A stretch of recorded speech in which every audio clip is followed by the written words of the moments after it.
ಸ್ನೇಹಿತರೆ ಎಲ್ರಿಗೂ ಕೂಡ ನಮಸ್ಕಾರ. ಸ್ನೇಹಿತರೆ, ಈ ಒಂದು ಸರ್ಕಾರದಿಂದ ಅಂದ್ರೆ ರಾಜ್ಯ ಸರ್ಕಾರದಿಂದ 4 ಲಕ್ಷದವರೆಗೂ ಕೂಡ ಸಬ್ಸಿಡಿನ ಕೊಡ್ತಾ ಇದ್ದಾರೆ. ಇದು ಯಾವ ಒಂದು ಸ್ಕೀಮ್ ಅಲ್ಲಿ ಬರುತ್ತೆ ಮತ್ತೆ ಏನೆಲ್ಲ ದಾಖಲಾತಿಗಳು ಬೇಕಾಗುತ್ತೆ, ಎಲ್ಲಿ ಅರ್ಜಿನ ಸಲ್ಲಿಸಬೇಕಾಗುತ್ತೆ, ಇದ್ರ ಎಲ್ಲದ್ರ ಬಗ್ಗೆನೂ ಒಂದು ಮಾಹಿತಿನ ನಾನು ಕೊಡ್ತಾ ಹೋಗ್ತೀನಿ. ಅದಕ್ಕೂ ಫಸ್ಟ್ ಸ್ನೇಹಿತರೆ, ನಮ್ಮ ಒಂದು ಚಾನಲ್ಗೆ ಯಾರೇನು ಸಬ್ಸ್ಕ್ರೈಬ್ ಮಾಡ್ಕೊಂಡಿಲ್ಲ ದಯವಿಟ್ಟು ಕೂಡ ಸಬ್ಸ್ಕ್ರೈಬ್ ಮಾಡ್ಕೊಳ್ಳಿ. ಯಾಕಂದ್ರೆ ನಮ್ಮ ಒಂದು ಚಾನಲ್ ಅಲ್ಲಿ ಯಾವಾಗ್ಲೂ ಕೂಡ ಈ ಒಂದು ಜನರಿಗೆ ಉಪಯುಕ್ತವಾದ ಒಂದು ಮಾಹಿತಿನ ನಾವು ಕೊಡ್ತಾ ಇರ್ತೀವಿ.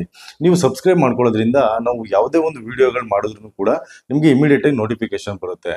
ಅದೇ ರೀತಿಯಾಗಿ ಸ್ನೇಹಿತರೆ, ಇದು ಯಾವ ಒಂದು ಸ್ಕೀಮ್ ಅಲ್ಲಿ ಅಂತ ನೋಡೋದಾದ್ರೆ ನಿಮ್ಗೆಲ್ರಿಗೂ ಕೂಡ ಗೊತ್ತಿರುವ ಹಾಗೆ ಸ್ವಾವಲಂಬಿ ಸಾರಥಿ ಯೋಜನೆಯಲ್ಲಿ ನಿಮ್ಗೆ ಈ ಒಂದು ಟ್ಯಾಕ್ಸಿ ಖರೀದಿ ಮಾಡೋದಿಕ್ಕೆ, ಅಂದ್ರೆ ಈ ಒಂದು ಟ್ಯಾಕ್ಸಿ ಖರೀದಿ ಮಾಡೋದಿಕ್ಕೆ ಅಥವಾ ಈ ಒಂದು ಗೂಡ್ಸ್ ವೆಹಿಕಲ್ ನ ಖರೀದಿ ಮಾಡೋದಿಕ್ಕೆ ಅಥವಾ ಆಟೋ ಕೂಡ ಖರೀದಿನ ಮಾಡಬಹುದು. ನೀವು ಆಟೋನು ಕೂಡ ಪರ್ಚೇಸ್ ನ ಮಾಡಬಹುದು. ಆದ್ರೆ ಈ ಒಂದು ನೀವು ಏನು ಟ್ಯಾಕ್ಸಿನ ಪರ್ಚೇಸ್ ಮಾಡ್ತೀರಾ ಮತ್ತೆ ಈ ಒಂದು ಗೂಡ್ಸ್ ವೆಹಿಕಲ್ ನ ಪರ್ಚೇಸ್ ಮಾಡ್ತೀರಾ, ಅದರ ಒಂದು ಅಂದ್ರೆ SC ST ಕ್ಯಾಟಗರಿಗೆ ಬರೋದಾದ್ರೆ, ನೀವೇನಾದ್ರೂ ಕೂಡ SC ST ಕ್ಯಾಟಗರಿಗೆ ಬಂದ್ರೆ ಅದರಲ್ಲಿ ನೀವು ಏನ್ ಪರ್ಚೇಸ್ ಮಾಡ್ತೀರಾ ಅದರಲ್ಲಿ 75% ವರೆಗೂ ಕೂಡ ಸಬ್ಸಿಡಿನ ಕೊಡ್ತಾರೆ. ಗರಿಷ್ಠವಾಗಿ ನಿಮ್ಗೆ 4 ಲಕ್ಷದವರೆಗೂ ಕೂಡ ಸಬ್ಸಿಡಿ ಸಿಗುತ್ತೆ. ಅದೇ ರೀತಿಯಾಗಿ ನೀವೇನಾದ್ರೂ ಕೂಡ OBC ಕ್ಯಾಟಗರಿಗೆ ಬರೋದಾದ್ರೆ, OBC ಕ್ಯಾಟಗರಿಯಲ್ಲಿ ನಿಮ್ಗೆ 50% ಅಂದ್ರೆ 50% ವರೆಗೂ ಕೂಡ ಈ ಒಂದು ಸಬ್ಸಿಡಿನ ಕೊಡ್ತಾ ಇದ್ದಾರೆ.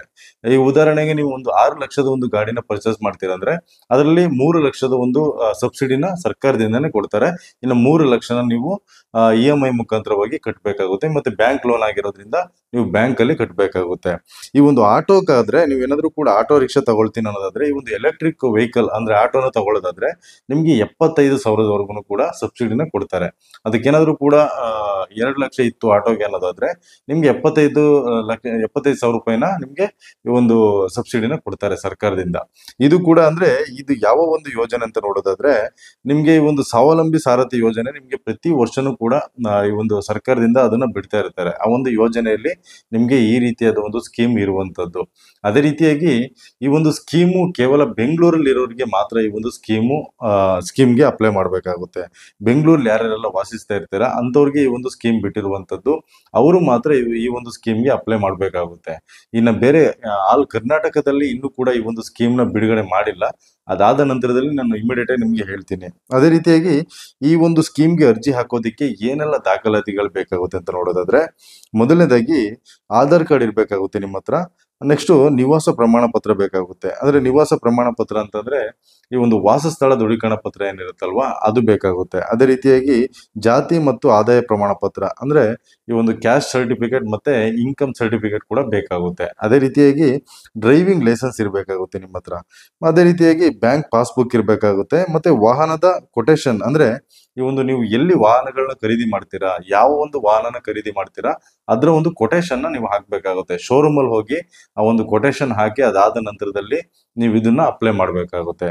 ನಂತರ ಪಾಸ್ಪೋರ್ಟ್ ಗಾತ್ರದ ಫೋಟೋಗಳು ಬೇಕಾಗುತ್ತೆ. ಒಂದು 2-3 ಫೋಟೋಸ್ಗಳು, ಒಂದು ಪಾಸ್ಪೋರ್ಟ್ ಸೈಜ್ ನ ಒಂದು ಫೋಟೋಸ್ಗಳು ಬೇಕಾಗುತ್ತೆ. ಅದೇ ರೀತಿಯಾಗಿ ಯಾರು ಅರ್ಜಿ ಸಲ್ಲಿಸಬಹುದು ಅಂತ ನೋಡೋದಾದ್ರೆ, ಕರ್ನಾಟಕದ ಕಾಯಂ ನಿವಾಸಿ ಆಗಿರ್ಬೇಕು. ಅಂದ್ರೆ ನಿಮ್ಮ ಒಂದು ನೀವು ಕರ್ನಾಟಕದಲ್ಲೇ ವಾಸಿಸ್ತಾ ಇರ್ಬೇಕಾಗುತ್ತೆ.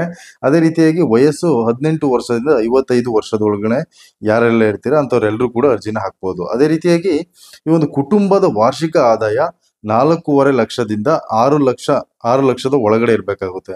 ನಿಮ್ಮ ಒಂದು ಕುಟುಂಬದ ಆದಾಯ 6 ಲಕ್ಷದ ಒಳಗಡೆ ಇರ್ಬೇಕಾಗುತ್ತೆ. ಅಂತವ್ರು ಈ ಒಂದು ಅರ್ಜಿನ ಹಾಕ್ಬೋದು. ಅದೇ ರೀತಿಯಾಗಿ SC ST OBC ಅಲ್ಪಸಂಖ್ಯಾತರಿಗೆ ಆದ್ಯತೆ ಮಾತ್ರ. ಅಂದ್ರೆ SC ST OBC ಗಳಿಗೆ ಈ ಒಂದು ಅಲ್ಪಸಂಖ್ಯಾತರು ಯಾರಿದ್ದಾರೆ ಅಂತವ್ರಿಗೆ ಈ ಒಂದು ಸ್ಕೀಮ್ಗೆ ಅರ್ಜಿನ ಹಾಕ್ಬೋದು.